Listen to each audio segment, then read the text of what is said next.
25편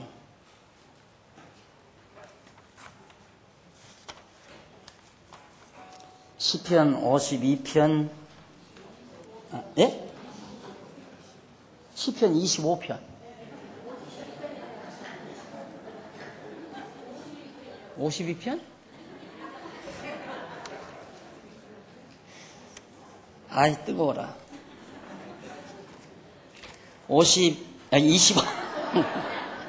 25편 8절 보십시다. 아마 7절까지는 제가 한 것 같은데 25편 8절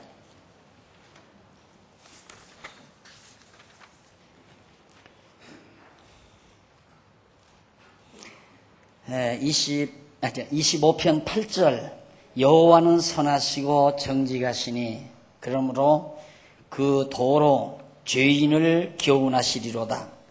온유한 자를 공의로 지도하시며 온유한 자에게 그 도를 가르치시리로다. 여호와의 모든 길은 그 언약과 증거를 지키는 자에게 인자와 진리로다. 여호와여 나의 죄악이 중대하오니 주의 이름을 인하여 사하소서. 11절까지 교재는 3560페이지 밑에서 12번째 줄 되는 것 같습니다. 8절로 11절 내용 나오는데 여호와의 도로 가르치실 것을 믿으면서 자기의 죄를 사해 주시라는 간구를 하나님 앞에 노래하고 있는 것이 바로 이 부분의 내용입니다.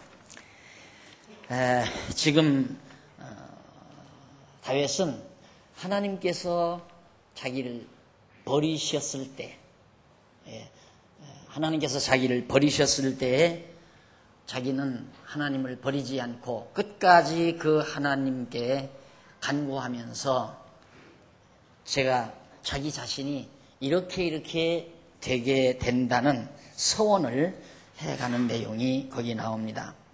그러니까 지난번 말씀드린 대로 서원이란 엄밀히 말해서 다윗 자신이 자신의 의지로 자신의 결정적인 의지로 하나님 앞에 서원하는 것이 아니라 하나님이 이렇게 하도록 하셨으니 나는 이렇게 하게 될 겁니다 라는 미래에 대한 확신, 장차 이루어질 것에 대한 확신을 고백하는 것이 우리들의 감정으로는 서원으로 나타난다는 것. 지난번 설명드렸죠? 이런 것들이 매우 참 중요한 것들입니다. 그러니까 우리들이 서원하면 하나님께서 어떻게 해주시면 내가 어떻게 하겠습니다. 대부분 다 그렇게 생각하잖아요. 하나님이 나에게 복을 주시면 또 기도할 때 하나님 나에게 한 달에 1,000만 원씩만 벌게 해주시면 내가 500만 원씩 연보를 하겠습니다.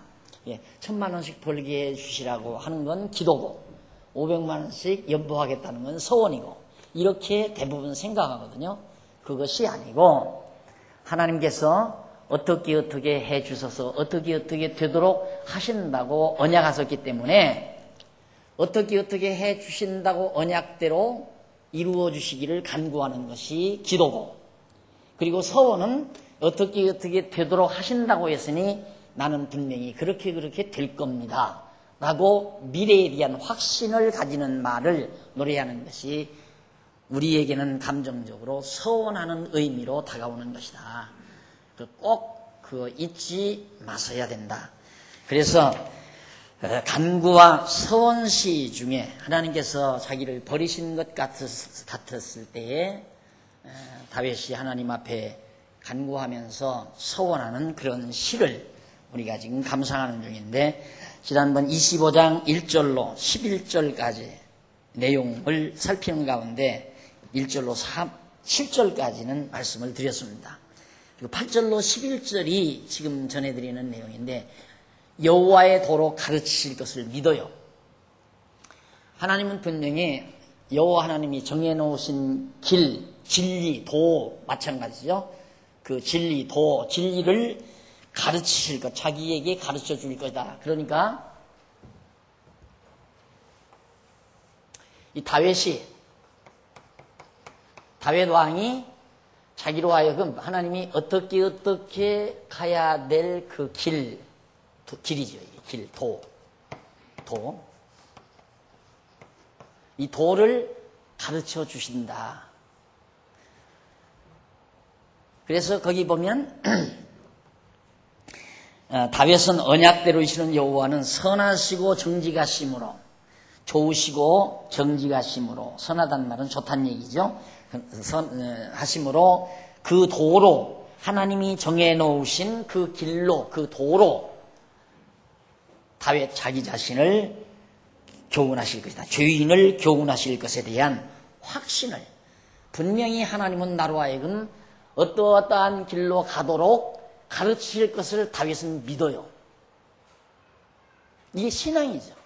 그 신앙은 하나님의 언약, 하나님께서 다윗을 어떻게 섭리하실 것을 이미 정해놓으시고 다윗으로 하여금 왕위에도 오르게 하시고 장차 나라를 어떻게 이끌어갈 것까지 하나님이 정하셔서 섭리하시기 때문에 분명히 하나님은 자기를 버린 것 같지만 지금 대적에게 쫓기고 어려움을 겪고 있지만은 하나님은 분명히 자기를 하나님이 정해놓으신 이 도로, 길로 인도하실 것, 가르쳐서 가도록 인도하실 것을 확실히 믿는다. 그 얘기예요. 그러니까 절망이 없는 거예요. 여러분들이 생활하다가 가끔 절망에 빠지는 이유는 하나님을 잘 몰라서 그러죠. 하나님에 대한 지식이 부족해서.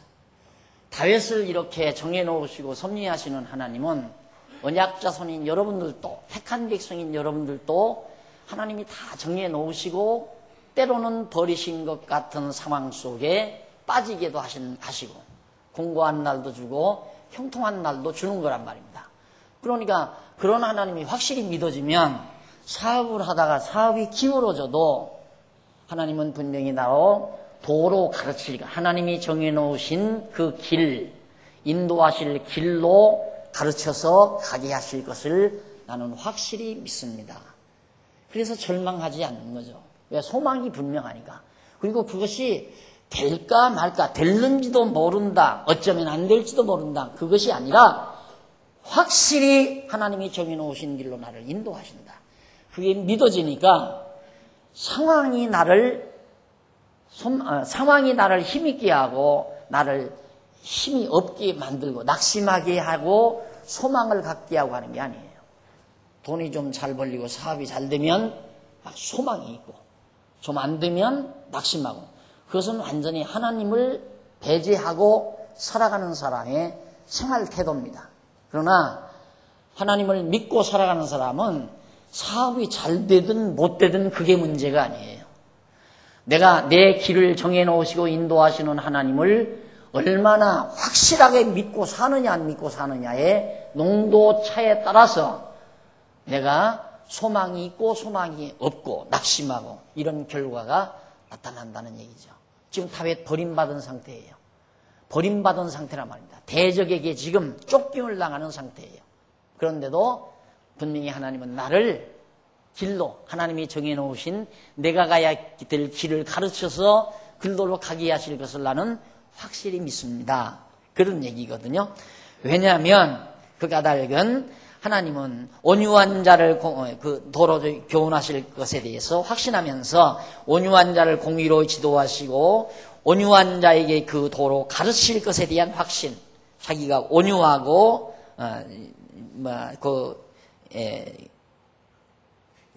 온유한 자, 여기서 온유한 자란 말은 쫓기는, 대적에게 쫓기는 그 다윗의 그 연약함, 아주 다윗 자신의 모습을 온유한 자라고 그렇게 묘사를 합니다. 그러니까 대적이 쫓아오니까 대적에게 쫓겨서 밀려다니고 도망다니고, 안 그러면 막 사악하게 대들고 죽기 살기 하고 대들고 싸우는 게 아니라 대적에게 몰려서 도망다니고 피신다니고 그런 자신의 모습을 온유한 자로 묘사하면서 그런 자기에게 하나님이 정해놓으신 그 길로 가르치실 것을 확신하는 노래를 하고 있는 겁니다. 그 다음 이제 다윗은 스스로 신실성을 계시하실 목적으로 하나님은 언약해 놓으시고 하나님께서 이 길을 다 정해 놓으시고 이대로 인도하실 걸 언약하시고 그 언약대로 이루어 가시기 위해서는 반드시 이 길을 다윗에게 가르쳐서 가도록 인도하신다 그 얘기예요. 그러니까 우리는 자꾸 나를 위해서 하나님이 섭리하신다. 내 편에서 보면 그렇게 생각이 되죠. 그러나 하나님 편에서는 하나님이 나를 인도해 가시는 것은 하나님 당신을 우리에게 계시하기 위해서, 알려주기 위해서. 하나님은 한번 약속하면 약속 안 버린다.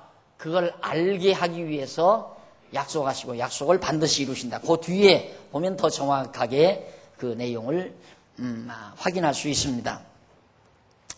그래서 그리고 다윗은 여호와의 모든 길, 곧 여호와의 언약 백성이 언약대로 살아가야 할 길, 그게 여호와의 모든 길입니다. 그 길을 여호와의 언약과 증거를 지키는 자, 언약과 증거를 지키는 자, 언약, 증거.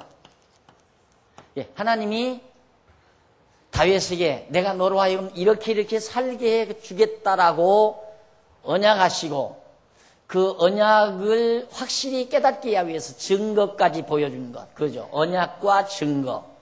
그걸 잊지 않고 잘 간직하고 있는 자에게. 다윗은 그걸 잊지 않고 간직하고 있는 거예요. 하나님의 언약을 잘 간직하고 있다. 그런 자에게 하나님께서는 반드시 정말 이루어 주신다. 살아가야 할 그 길을 바로 언약과 증거를 지키는 자에게 그대로 이루어 주신다라는 얘기입니다. 그러면서 그 마지막 부분에 보면 그런 내용이 나오죠. 11절에 나옵니다. 거기 보면 여호와를 부르고 하는 말이 자기의 죄악이 중대하다고 실토하면서 내 죄악이 참 많습니다. 엄청 내 죄악이 많습니다.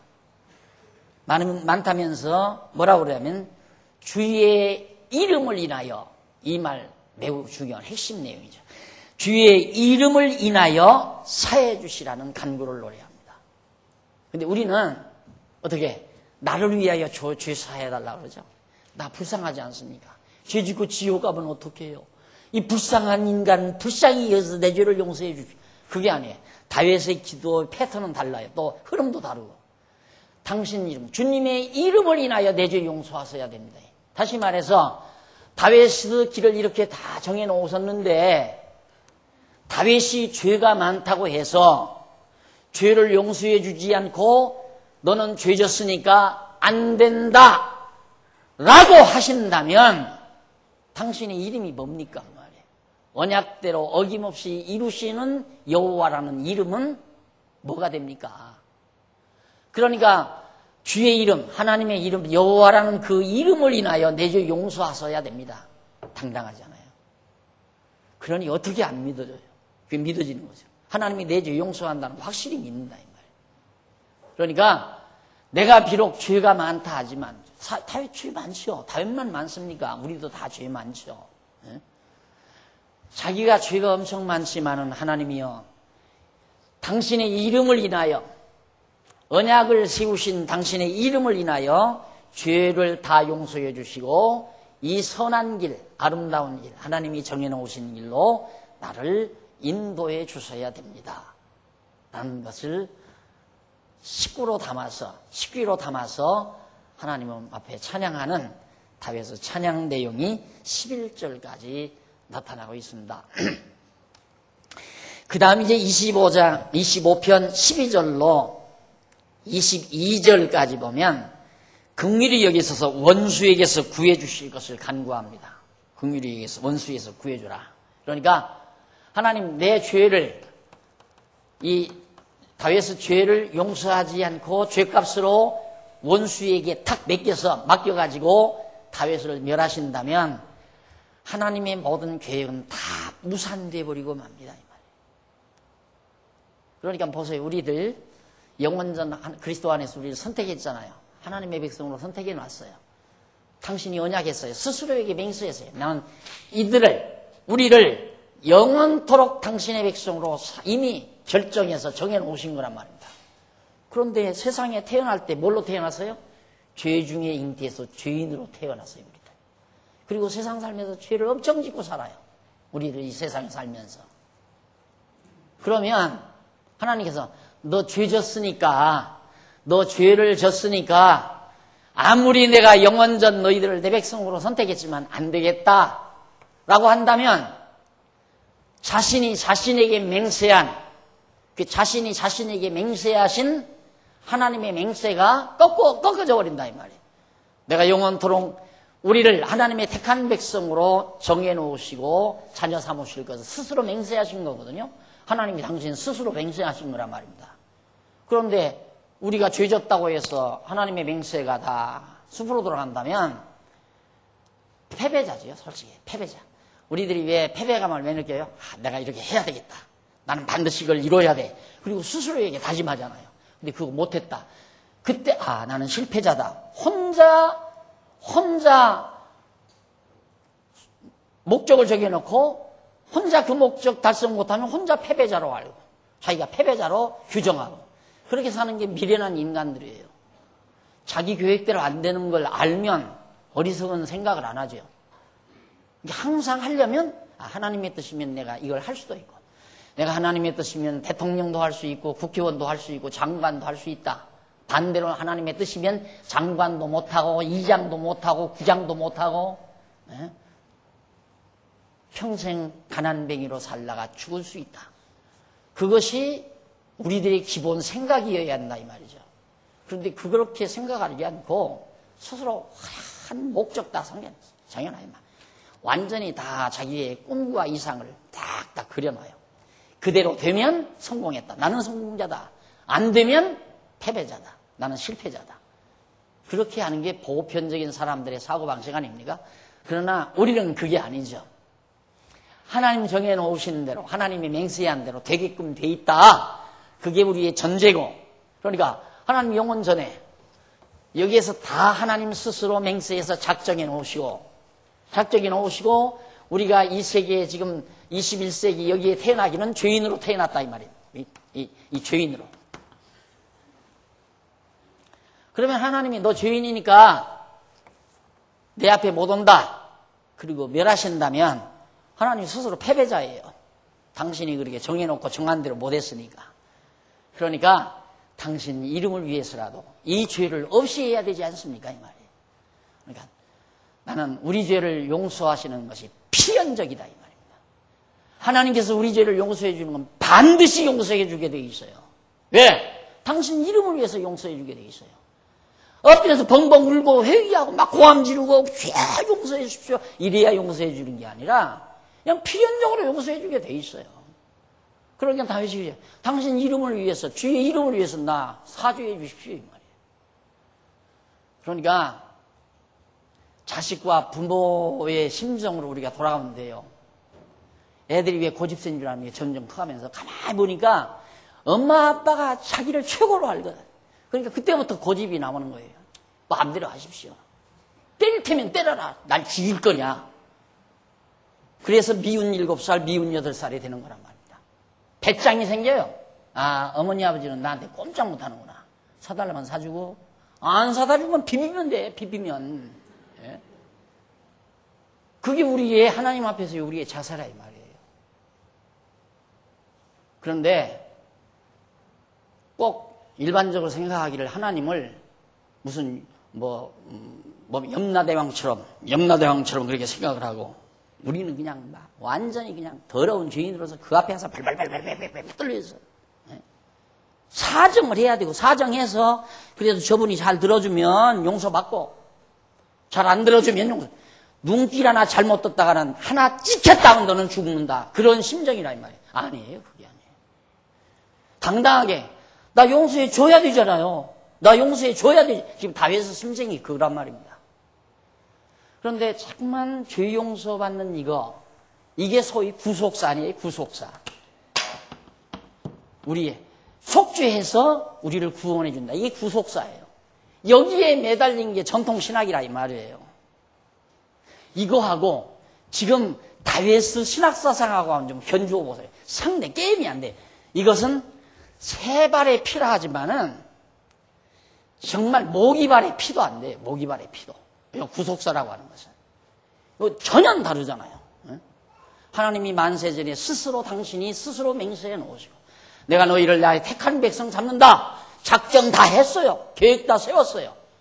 그런데 타락해서 죄를 졌어요. 우리 죄인으로 세상에 태어나서 죄 짓고 살아요. 어쩔 거요? 그러면 죄인 죄 짓고 살았다고 해서 지옥 보내면 하나님은 실패자이고 우리 죄 그래도 다 용서해서 덮어주시고 구속해 주시면 당신 작정 그대로 이루어 가는 거예요. 그런데 이 죄 이걸 가지고 얼마나 공갈 입박을 치는지 까딱으로 죄 짓고 천국 가 그리고 복 받을 줄 알아. 그릇을 깨끗이 비워야지 그릇을 이러면서 부흥이 하잖아요. 회개 자복 하라 얘야. 그래야 그릇이 깨끗이야. 복을 담지. 더러운 그릇에 무슨 의미 복을 담아 이러면서. 이거 언론 들으니까 그런 거 같거든. 그러니까 막 울고 불고 콧물 눈물 흘리면서 난리를 치는 거예요. 나를 위해 울지 말고 너와 너희 자식들을 위해서 울어라 이랬다고 해가지고 그냥 아이고 우리 자식 어쩌면 고등학교도 떨어질 것 같아요. 어떻게 해요? 불쌍히 여기서 이러면서 이제 그런 기도하게 만들어요. 여러분 신학이라는 여러분 다 알아듣잖아요. 이렇게 쉬운 거예요. 쉽지만 얼마나 깊은 얘기입니까? 굉장히 깊지 않아요. 그래서 굉장히 깊고 오묘한 내용이지만 누구나가 쉽게 알아듣고 깨달을 수 있는 말씀이 진리예요. 그러니까 죄 용서함 받는 거에 대해서는 당당하면 돼요. 나는 용서받는다. 용서해 준 거나 다름없어. 여기서 이미 작정하실 때 하나님께서 나 죄져도 할 수 없다. 내 자식이지. 그거거든. 여러분 누가 자기 자식이 서령 아빠 호주머니에서 지갑 꺼내가지고 돈 몇만 원 꺼내다가 용돈 썼다고 해서 호적에 판례를 합니다. 사람이 누가 있어요. 한 번 자식은 영원한 자식이죠. 그렇죠? 그와 마찬가지로 하나님께서도 한 번 자기 백성은 영원한 자기 백성이지 죄졌다고 해서 다 내쫓는 한 사람도 하나님 백성 될 사람이 없죠. 이게 죄 용서함 받는 건 뭐 때문에? 그래서 예수님 오신 거거든. 왜 당신이 와요? 그래 내가 다 용서했다 너희들. 용서했다 그 말이 했다. 용서해줄게 그것이 아니라 내가 너희 죄 다 용서했다.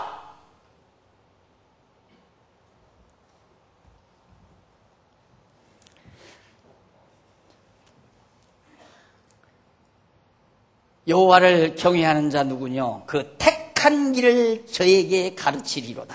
그 택한 길, 정해놓으신 그 길을 여호와 경외하는 자에게 그 길을 가르쳐준다 이 말이죠. 하나님께서. 그래서 우리가 여호와 경외하고 산다는 것은 앞길이 훤한 사람이에요. 이미. 내가 몰라도 상관없어요. 예를 들어서 어린 자식이 엄마 아빠 여행 떠나는데 어디 가서 뭐 타야 돼? 얼마야 여비가? 몇 메타나 가야 돼? 몇 시간이나? 필요 없어요. 그냥 따라가면 돼요. 그냥 아무것도 모르고 따라가면 간다 이 말입니다. 아무것도 모르고 무슨 일이 걱정이 있어요? 근심 걱정이 무슨 근심 걱정이 있어요? 아이고 어디 가면 밥 먹을 때가 있나 잠잘 때가 있나 그런 걱정 없어요. 전부 아버지가 다 호텔 예약 다 해놓고 음식점 예약 다 해놓고 딱딱 시간 되면 가고 자고 엄마 아빠가 하라는 대로 하면 돼요. 그냥 그게 우리의 삶이에요. 근데 고집대로 살려니까 혼자 실패자로 생각해서 나고 했다 큰일 났다 걱정하고 근심하고.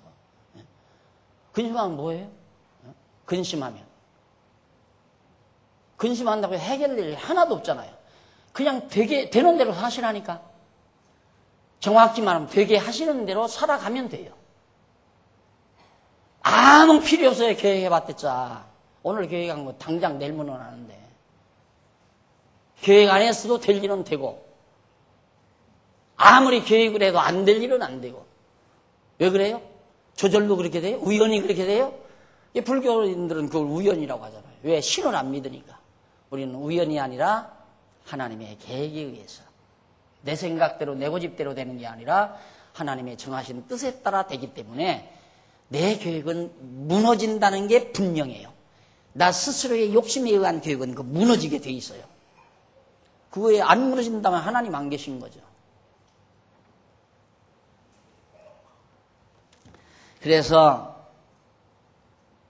저의 영혼은 평안히 거하고 그 자손은 땅을 상속하리로다. 저의 영혼은 평안히 거하고. 자, 애들. 지금 부모들은 딱 전화를 딱 받아도 비행기 예약이 취소된 거예요. 걱정이 땅 꺼집니다. 이거 어떡하나. 할 수 없이 버스를 이용해야 되나. 걱정이 있는데 애는 그냥 씩씩 피곤하니까 잠자는 거예요. 평안히. 하실까? 비행기가 취소가 됐든 말든 아무것도 몰라요. 그냥. 어머니 아버지는 걱정이 있어도 평안히 거한다. 왜? 하나님이 다 예비해 놓으시고 인도하실 것이 확실하니까 평안한 거죠. 대적들이 지금 자기를 죽이라고 다 우겨쌌어도 평안한 거예요. 죽일 테면 죽여라. 하나님께서 다윗을 사울이 죽이면 하나님 작전 취소돼야 안 돼. 취소되는 게 아니라 폐기돼야 돼요. 다 무산돼 버리잖아요. 그러니까 다윗은 그걸 믿으니까 죽일 테면 죽여라. 그 말은 너는 못 죽인다. 난 안 죽는다 이 말이죠. 그러니까 편안한 거예요. 그러니까 사람이 사악해지는 이유는 누가 조금만 건드리면 확 지는 얼마나 잘났대? 한번 해볼까? 제가 어떻게 보복을 할까? 이 마음이 왜 드느냐면 여유가 없어서 그래요. 여유가 없어서. 굉장히 여유가 없어. 아까도 오전에도 내가 얘기했지만 이야 참 기특하다. 그 대학 들어가는 대학부 학생들이 그래. 고등부 후배들에게 그 어려운 더위 때 어른들은 참 약삭 빠르게 더위 때 안 하는데 걔들은 또 그런 때만 찾아서 해. 어른들은 요때는 더워 안 돼. 요때는 그때 하지 마. 그런데 그게 아니더라고요. 젊은 사람들은 젊은 애기들은 이때는 엄마 아빠가 바쁘다. 그러니까 요때 우리가 하자. 그때 찾아서 하더라니까. 근데 그 대학부 아이들이 대학을 딱 들어가니까 이제 마음에 여유가 생기잖아요. 고등부 때는 막 대학에 들어가려나 못 들어가 떨어질까 이게 하다가 대학 딱 들어붙으니까 여유가 생기잖아요. 근데 저들이 무슨 그렇게 여유가 있겠어요? 아르바이트에서 번 돈, 꼬깃꼬깃 간 돈. 저들끼리 모아가지고 야 우리 후배들 땀 흘리는데 수고한단다. 수박이라도 한 통 사다 먹도록 하자. 그래가지고 5만 원 갖다 줬다는 얘기를 듣고 맞아. 틀림없는 사실이야. 사람은 마음에 여유가 있어야 돼. 그 여유함은 어디서는 평안함에서 나와요. 내 마음이 평안해야 마음이 여유로워야 아름다운 생각이 나오는 거고 쫓기면 불안함이 나에게 밀려오고 불안함 속에서는 사악함이 자꾸만 나와요. 그래서 불안할 때 쫓기고 그럴 때 신경질이 더 나요. 조금만 건드리면 확 나와요. 조금만 건드리면 확. 마음이 여유가 있으면 건드려도 미소가 지어지고 안 그래요? 그러니까 다윗이 그 하나님을 의지하고 너무너무 평안하니까 내 영혼이 평안하다 이 말. 그리고 하나님께서 그 백성, 그 다윗이 다스리는 그 모든 백성들 자손들은 땅을 가나안 땅 이미 언약했으니까 그 언약대로 땅을 다 상속받는다 이 말이죠. 자, 이걸 여러분들이 지금까지 생각을 잘못해요. 여러분 지금 살고 있는 집 있죠. 근데 그 살고 있는 집도 이건 내가 얼마나 전략을 하고 얼마나 머리를 쓰고 내가 그때 참 아파트 추첨 쫙 집어넣었을 때 운이 좋아가지고 쫙 당첨이 돼가지고 내가 이 집을 마련했지 이러고 사니까 믿음의 확신이 안 오는 거예요. 참 공연히 집 걱정했다. 하나님이 이렇게 이 아파트 나로 살 수 있도록 다 예비해 놓으시고 때가 되니까 주어서 지금 자녀들하고 잘 태란히 사는데 공연히 내가 그동안 집 때문에 걱정하고 살았구나. 이렇게 돼야 한 번 증거를 얻잖아요. 틀림없이 하나님은 준비하시는구나. 그럼 그 다음 게 더 믿어지잖아요. 후배 목사님이 목사님 왜 그래요? 이번에 우리 딸 대학 등록금을요 재직회에서 해주더라고요. 신기한 거예요 자기가. 왜 신기해? 신기하지. 전혀 예측을 못했어요. 저는 진짜 걱정도 많이 하고 저거 대학 붙으면 어떡하나 그 걱정까지 다 했대요. 은근히 저거 대학 좀 떨어지면 어떡하고 떨어지면 등록금 안 내야 하니까 그런 생각까지 했는데 이게 떡 붙었더래요. 그러니까 얼마나 걱정이에요. 그런데 어느 날 재직회에서 땅 보여가지고 목사님 딸 등록금 우리 준비합시다. 이걸 딱 해서 주더라고. 그걸 이제야 경험해? 그걸 이제야 경험하냐, 이 말이에요. 그게 증거예요. 그런 것들이. 이렇게 준비해 놨댔구나. 근데 우리는 그렇게 생각을, 접근을 안 해요. 내가 애써서 했다, 이거야. 내가 전략하고, 내가 노력하고, 내가 피땀 흘려서 지금 이건 마련했다. 이러놓으니까 믿음에 아무런 영향을 못 미치는 거예요. 그러니까 그 다음 또 내가 애쓴다고 되는 것도 아닌데 혼자 애쓰는 거야. 헛심 쓰는 거야, 헛심. 그러니까 세상 살기가 힘들고. 그 헛심 쓰면 안 돼요. 이게 권투를 할 때에도 탁 펀치를 뻗으면 확 가서 맞아야지. 뻗었는데 헛 펀치가 맞는다? 확 그냥 돌아가 버려. 판기는 거예요. 몇 번만 그래 놓으면 그 다음. 그러니까 야근 권투 선수는 허심스게 만져라. 쫙 대들지 않고 살살 피해서 몇 번만 헛펀치 날리게 해놓고는 그 다음에 취업해잖아요. 인생은 헛심 쓰고 사는 거 아니에요. 욕심으로 헛심 써봤댔자 인생 탕기기만 해요. 편안히 주무세요. 잠자시라 말입니다. 편안히 다윗처럼. 아버지 다 준비해 놨으니까.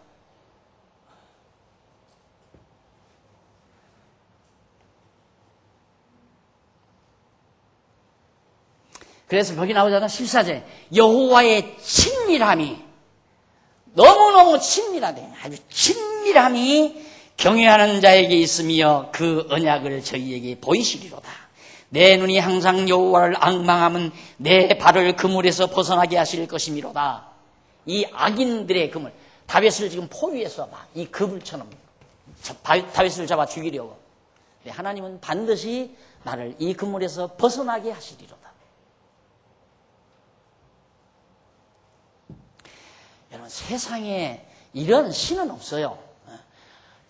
천하 없는 명작이라 해도 세계 어느 유명한 정말 작가가 기가 막히게 쓰는 시집이라 할지라도 이런 깊이 있고 폭넓고 아름다운 시는 세상에 존재할 수 없습니다. 아무리 큰 도서관에 가서 다 뒤져가지고 고시를 다 드러내서 다 읽어봐도 이렇게 아름다운 시는 있을 수가 없는 거예요. 그래서 여러분, 물론 책 많이 읽어야죠. 가을이 왔습니다. 선고마비의 계절이라고 하잖아요.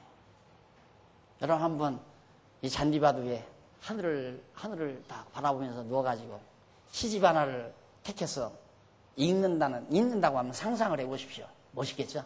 참 멋있는 모습이겠죠? 참 고매한 모습이겠죠? 성경을 읽는다고 생각해 보십시오. 비교할 수 없는 모습. 그만큼 깊이가 있다는 얘기예요. 성경을 읽고 인생을 가다듬어 간다는 건 그만큼 그 인생이 고매해진다는 얘기입니다.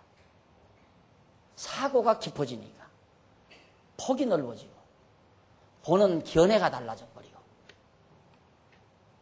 그래서 다윗이 지금 이런 아름다운 시가 그냥 나오는 게 아니라 다윗을 그렇게 길러오신 하나님께서 다윗에게 그렇게 성령으로 감동해가지고 그렇게 믿게 하고 그렇게 알게 하고 그렇게 고백하게 만들고 그렇게 생활하도록 만들어 가시는 하나님의 놀라운 섭리가 이 시귀 속에 담겨져 있다 이 말이에요. 그래서 내 눈이 항상 여호와를 앙망하면 내 발을 그물에서 벗어나게 하실 것이미로다. 16절 주여 나는 외롭고 괴롭사오니 내게 돌이키사 나를 긍휼히 여기소서. 내 마음의 근심이 많사오니 나를 곤란해서 끌어내소서. 마음의 근심. 이 그물에 다 이렇게 얽어 매었으나 하나님께서 건져내실 걸 믿고 확신하는 가운데 여전히 대적들이 계속해서 쫓아오니까 내가 지금 심히 고통스럽다 이 말이에요. 근심이 있고 고통스럽다. 그러나 하나님 나를 분명히 여기서 건져내실 것입니다. 이 얘기예요. 그래서 앞에서는 내 영혼을 편안케 하신다. 그게 이제 확신이죠. 분명히 하나님은 나에게 평안함을 가져다 줍니다. 왜? 이 모든 데서 벗어나게 할 것이 분명하기 때문에. 그런 얘기. 주여 나는 16절 주여 나는 외롭고 괴롭사오니 내게 돌이키사 나를 긍휼히 여기소서. 내 마음이 근심이 많사오니 나를 곤란해서 끌어내소서. 18절 나의 곤고와 환난을 보시고 내 모든 죄를 사하소서. 내 원수를 보소서. 저희가 많고 나를 심히 미워함이니이다. 내 영혼을 지켜 나를 구원하소서. 내가 죽게 피하오니 수치를 당치 말게 하소서. 내가 주를 바라오니 성실과 정직으로 나를 보호하소서. 하나님이여 이스라엘을 그 모든 환난에서 구속하소서. 하나님의 약속대로 이루소서 그 말이죠. 지금 대적들이 엄청 나를 괴롭히고 있습니다. 이 상황만 보면 하나님이 나를 버린 것 같습니다. 이렇게 버린 것 같은 상황 속에서 다윗은 하나님이 자기를 구속하시고 구원해 주시고 이런 악인들의 그물에서 벗어나게 하실 것을 확신하면서 하나님 앞에 찬양하는 내용이 바로 지금 읽어드린 12절로 22절까지의 내용이었습니다. 그 다음 이제 26편 1절로부터 거의 12절인데 미스프린트입니다. 죄송합니다. 1절로부터 12절까지가 다윗이 여호와께 자기 선행을 말하면서 간구하고 서원하는 내용입니다. 참 이 부분에서 우선 다윗이 자기의 선행을 말해요. 그러면 앞에서는 자기 허물이 많다, 죄악이 많다 그러는데 또 여기서는 자기의 선행 이것을 자꾸 또 드러낸다. 앞뒤가 안 맞잖아요. 이런 데서 학자들이 혼란을 일으키는 겁니다. 야, 이랬다 저랬다. 그래서 어떤 사람은 다윗이 뭐 의인이라고 했다가 다윗은 죄인이라고 했다가 그러니까 어느 말이 맞은지를 모르는 거죠. 근데 이 내용에 대한 분명한 내용을 잘 모르니까 거기 1절로 2절 보면 자기를 판단하시고 단련하시는 간구를 단련하게 하시라는 간구를 하나님이여 자기를 이런 상황 속에서 단련시켜 주십시오. 얼마나 훈련을 많이 받았느냐에 따라서 겁을 안 내죠. 처음 산골에 사는 사람을 바닷가에 갖다 놓고 해수욕장에 놓고 바닷물에 뛰어들려면 벌벌벌 떱니다. 왜? 단련이 안 돼서. 그러니까 자꾸 바닷물에 들어가서 처음에는 발목 들어가고 무릎 들어가고 그다음 허벅지 들어가고 자금점 들어가면서 여러 차례 하게 되면 나중에는 쫙 뛰어들잖아요. 그렇죠? 쫙 뛰어 단련이 돼서.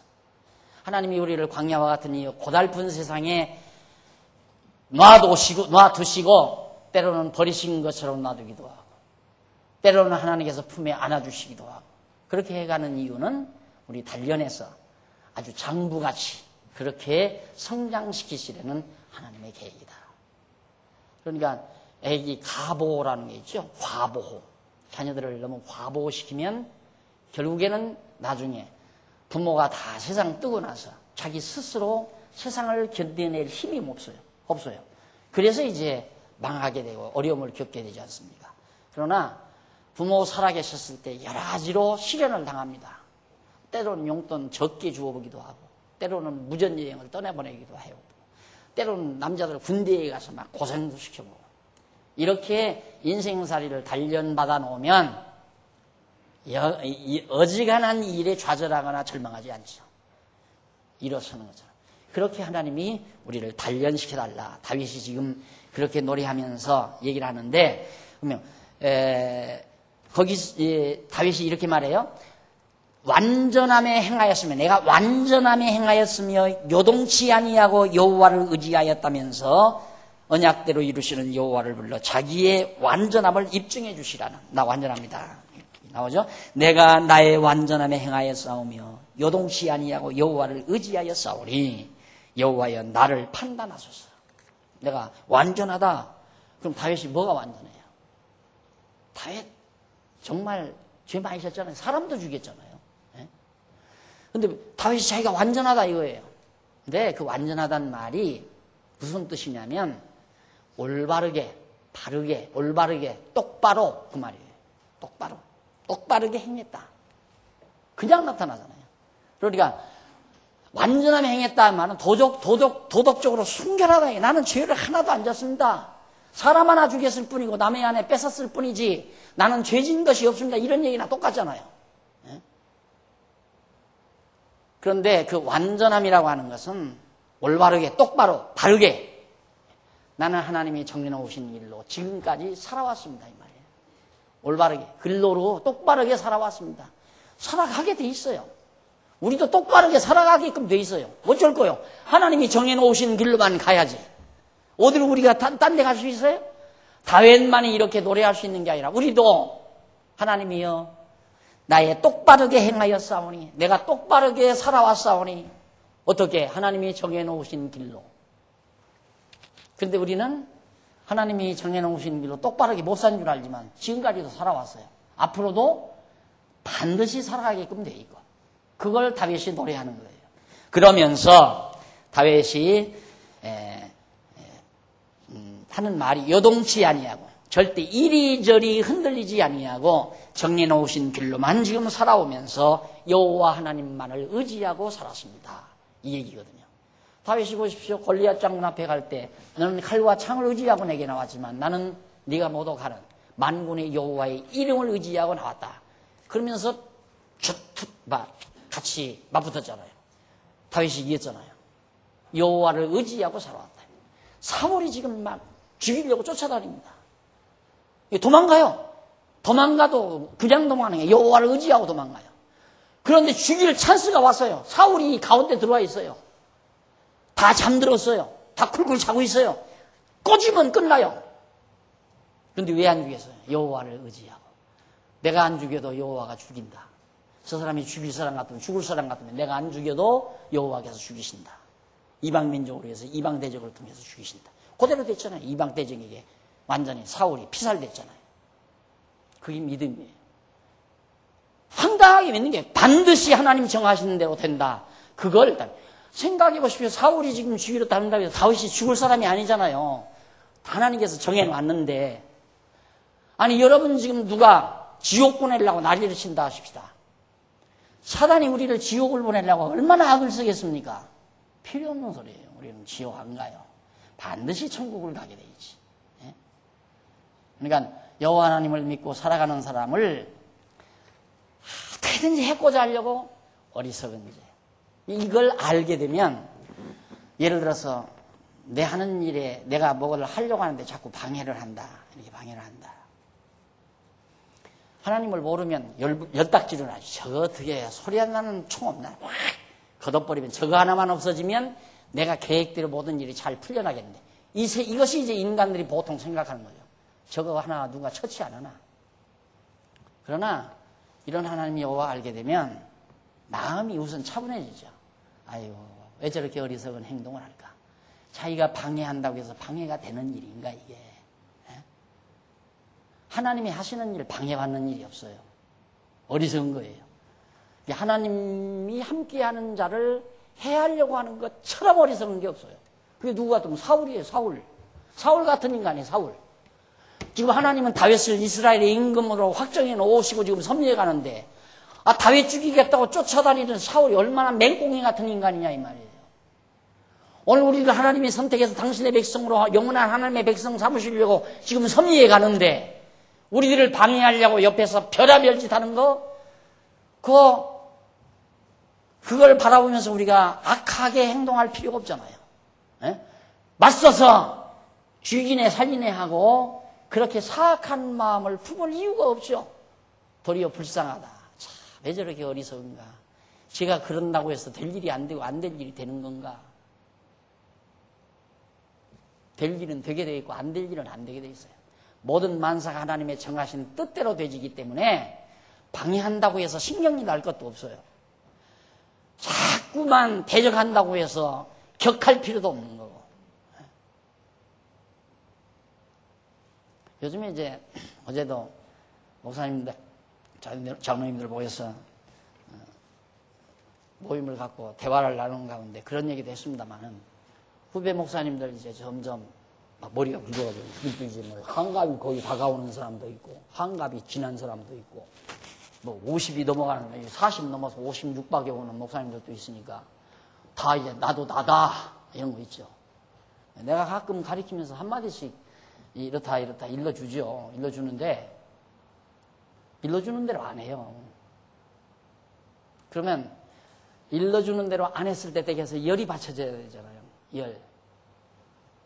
근데 때로 열받쳐져요. 저거 금방 젖었네, 꽤. 그러다가 열받으면 내가 신호가 오잖아요. 내가 열받으면 뜨거워지니까 속된 말로 뚜껑이 열리려고 하니까 아, 이거 왜 그런가? 내가 왜 이렇게 스트레스를 받나? 당장 정리가 되죠. 아유, 내버려 두자. 다 하나님께서 다 경험하게 해서 깨닫게 하는 거니까. 근데 나는 경험을 안 하고 좀 깨달았으면 좋은 욕심이 내게 있는 거죠. 야, 내가 다 경험해보니까 그렇더라. 나 항상 내 복 중에 하나가 아버지 같은 분이 장로가 돼가지고 아버지 같은 분들이 장모님이 되셔가지고 교회를 이렇게 참 가꾸어 주신 것에 대해서 늘 고맙고 감사하게. 왜? 나이가 헛나이가 아니에요. 다 거기에 그 나이 속에 연세 속에 지혜의 알맹이들이 있어요. 지혜의 알맹이들. 한마디 툭 던지는 말이 한마디가 아니에요. 그러면 선배 목사가 이제 환갑이 넘은 선배 목사가 가르치는 도중에 한마디 했으면 아, 저거 심각한 얘기는구나. 저 말이 맞다. 해서 그렇게 실천하면 얼마나 좋아요. 굳이 그때를 해. 하지 말라고 했는데 그거 하면 안 된다. 이러니까 안 된다. 라고까지 했는데도 해요. 내버려 둬버렸어요. 그래도만 요즘에 나타나요. 결과가. 그러니까 와서 아이 목사님 어떻게 그러니까 내가 뭐라고 그래서 하지 말라고 했잖아. 이제 어떻게 할까요? 아, 다 그냥 흩어버려. 그냥 억지로 모든 일을 하려면 내게 화가부터 일어나요. 그러니까 여호와 하나님 반드시 될 일 이끌어 가신다는 것 깨닫고 항상 마음에 평안을 유지하는 게 지혜자의 특권입니다. 지혜자는 항상 마음이 평안해야 되고 열받지 마셔야 되고 분노하지 말아야 되고 고집대로 당신 스스로 고집대로 하려고 하지 말고. 자, 이것이 이제 바로 지금 다윗이 노래하는 내용인데 요동치 않는다. 이 말 역시도 흔들리지 않는다. 비슷하니 요동한다. 흔들린다. 그러니까 내가 하나님이 정해놓으신 이 길로 곧바르게 똑바르게 가면서 이리 갈까 저리 갈까 이렇게 하지 않았다. 이 말이에요. 마음 흔들리지 않았다. 3절 7절 주의 진리 중에 행하며 주의 기이한 일을 이룬다는 그런 서원을 노래합니다. 그러니까 분명히 나는 이렇게 살아오면서 하나님이 인도해 놓으신 인도에 가시는 모습을 아주 신기롭게 참 귀하게 여긴다 이 말.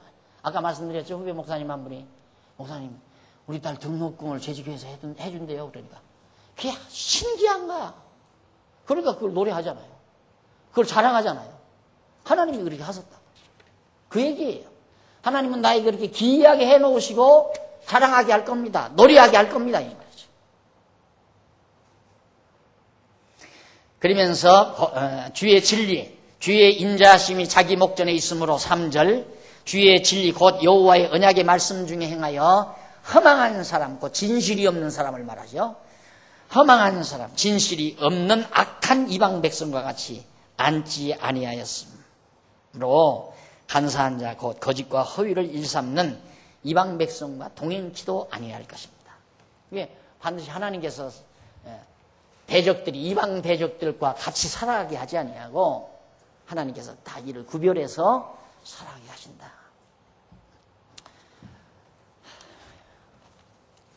너무 다윗의 시가 구구절절 우리의 가슴에 와 닿는 내용들이라고 그렇게 생각하면서 아이고 더 못하겠습니다. 시간 다 됐어.